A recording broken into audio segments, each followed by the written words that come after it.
হবে বা আইন শৃঙ্খলা কেমন দেখতেছেন? আসসালামু আলাইকুম রহমতুল্লাহ বারাকাতু। আমি ইসলামী আন্দোলন বাংলাদেশের মহাসচিব ইউনুস আহমদ, খুলনা 4 আসনের প্রার্থী, হাতপাখা প্রতীকে। তো আমরা অনেক আগের থেকেই আমাদের প্রত্যাশা ছিল যে একটা লেভেল প্লেইং ফিল্ড তৈরি হবে, সুষ্ঠু নির্বাচন হবে। এর মধ্যে আপনারা লক্ষ্য করেছেন, আমাদের থেকে আপনারাও জানেন বেশি, খুলনার আইন শৃঙ্খলা পরিস্থিতি খুব একটা ভালো না।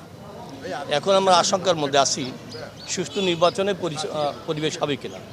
তা আমরা সরকার প্রশাসনের কাছে আশা করতেছি, দাবি করতেছি যেন এখন ওই যে কদিন সামনে আছে তারা পুরাপুরি এদিকে নজর দেন এবং আইন শৃঙ্খলা যেন রক্ষা হয়, মানুষ সুষ্ঠুভাবে ভোট দিতে পারে, এটা আমাদের প্রত্যাশা।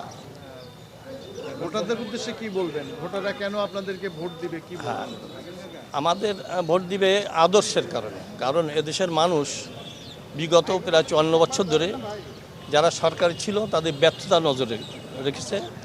তাদের ব্যর্থতার কারণে তারা নতুনত্ব চাচ্ছে, নতুন এক বাংলাদেশ চাচ্ছে, আদর্শিক বাংলাদেশ চাচ্ছে। আমাদের ভোট দিবে আদর্শের কারণে। আপনারা জানেন ইসলামী দল যারা করে, আলেম ওলামা যারা, তারা সাধারণত সৎ মানুষ হয়ে থাকেন, তাদের দ্বারা নৈরাজ্য হয় না, মানুষ হয়রানির শিকার হয় না। চারিত্রিক কারণে, আদর্শের কারণে আমাদেরকে ভোট দিবে। আর যেহেতু আমাদের বিচরণ সমাজের প্রত্যেকটা সেক্টরে, আমরা যাই সবার কাছে, আমাদের কাছে সবাই আসে, এই জন্য আলাদা সম্পর্ক আছে। বেশি আমার কথাই বলেন, আপনারা জানেন হয়তো, আমি যখন ছাত্র ছিলাম সেইখান থেকেই এ পর্যন্ত আমাদের এলাকার মানুষ আমাকে সর্বস্তরের মানুষ মহব্বত করে, ভালোবাসে। এমনকি যারা বিপদগামী যুবক, আপনারা জানেন এই কয়েক বছর আগে খুলনার যে পরিস্থিতি ছিল, মারাত্মক পরিস্থিতি, তো খুলনার জেলা প্রশাসক সহ জেলা কর্মকর্তা গিয়েছিলেন অবৈধ অস্ত্র উদ্ধারের জন্যে। তা আমাকে কি স্মরণ করানো হয়েছিল, সেখানে আমি গিয়েছিলাম। তো জেলা প্রশাসক মহোদয় বলছিলেন যে আমাদের 2 দিন সময় দিলাম আমরা, এর মধ্যে অস্ত্রগুলো জমা হয়ে যায়। কারণ যেহেতু আমাকে দাওয়াত দেওয়া হয়েছিল, আমি বলেছিলাম ঠিক আছে, আমি 1 সপ্তাহ সময় চাচ্ছি। আমার বিশ্বাস ছিল আমি সমাজে একটা আওয়াজ দিতে পারলে ওরা অস্ত্র জমা দিয়ে দিবে, একটা বিশ্বাস ছিল। এবার বললাম যে আমাকে 1 সপ্তাহ সময় দেওয়া হোক। দিলেন তারা, আমি সমাজে প্রচার করে দিলাম। ওরা আমাদের কাছে আসতো না, কেন? সংকোচের কারণে, লজ্জার কারণে আমার কাছে আসতো না, দূরে দূরে পালিয়ে থাকতো।